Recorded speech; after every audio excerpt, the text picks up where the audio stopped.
C'était en 1982. Ryan Gordon, un ancien homme d'affaires au chômage, se trouvait sur la paille. Cela faisait plusieurs mois qu'il était à la recherche d'un emploi. Mais son CV était mince. Sa maigre expérience en tant qu'homme d'affaires lui fait de l'ombre. Il avait été pistonné par l'un de ses cousins et n'a travaillé que 6 mois à ce poste. Après une nouvelle journée de recherche qu'il pensait inutile, il finit par avoir de nouveau un espoir. Il reçut un appel, chez lui, d'une des entreprises qu'il avait visitées dans l'après-midi. Celle-ci lui proposait un poste de vendeur, du porte-à-porte, mais de quoi le faire survivre quelques mois, voire des années en plus. L'employeur voulait qu'il soit sur place dans 1 heure. C'est alors que Ryan raccrocha, prit sa mallette, puis partit sans attendre rejoindre l'entreprise à pied. Sur le chemin, il vérifia qu'il avait tout apporté dans sa mallette. Toutes ses fournitures, mais surtout, les dessins de sa fille, Anna.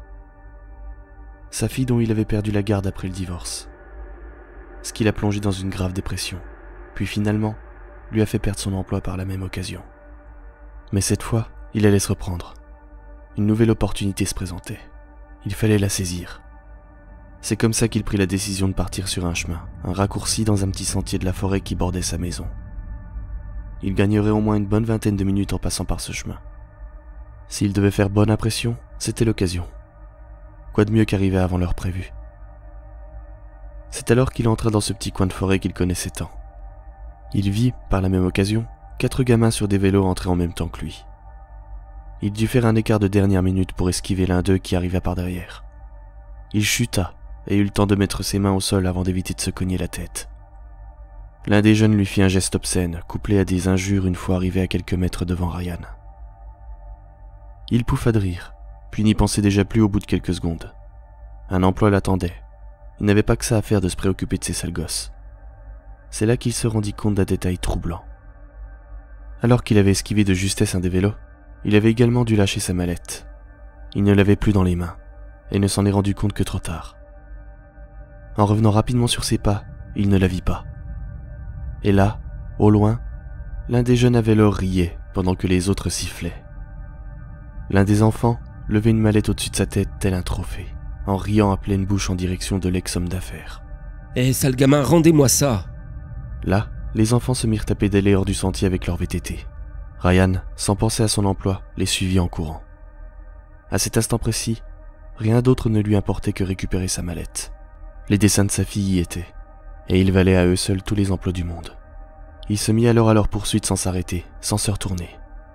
Il vit l'un des gamins à vélo non loin devant lui bifurquer sur la droite, vers un autre sentier qui semblait en sale état. L'enfant roulait dessus à toute allure, mais la rage de Ryan lui permit de réussir à suivre le rythme et courir aussi vite que l'enfant pédalait. Il entendit les rires d'autres enfants non loin devant lui, mais n'arrivait pas à savoir d'où ils provenaient. Il courut alors aussi vite qu'il le pouvait, mais l'enfant s'enfonça encore plus profondément dans la forêt à l'aide de son vélo. Il le vit s'éloigner petit à petit. À bout de souffle, Ryan scruta les environs à la recherche d'indices. Mais la forêt semblait maintenant pesante. Il y régnait une atmosphère étrange. Plus aucun rire, plus aucun bruit de vélo. Même le vent semblait s'être adonné au mutisme. C'est alors qu'après quelques minutes, un nouveau rire retentit. Ryan, surpris, se retourna. Le rire était étrange, mais sorti de la bouche d'un adulte. Il était peu rassurant, voire effrayant. Mais au lieu de faire demi-tour, il fit face au bruit, marchant en sa direction et cria. « Gardez la mallette si vous la voulez, mais je vous en prie. Tout ce dont j'ai besoin, c'est des dessins. Il y en a 8 au total. Si vous me les ramenez, je vous promets de tout oublier.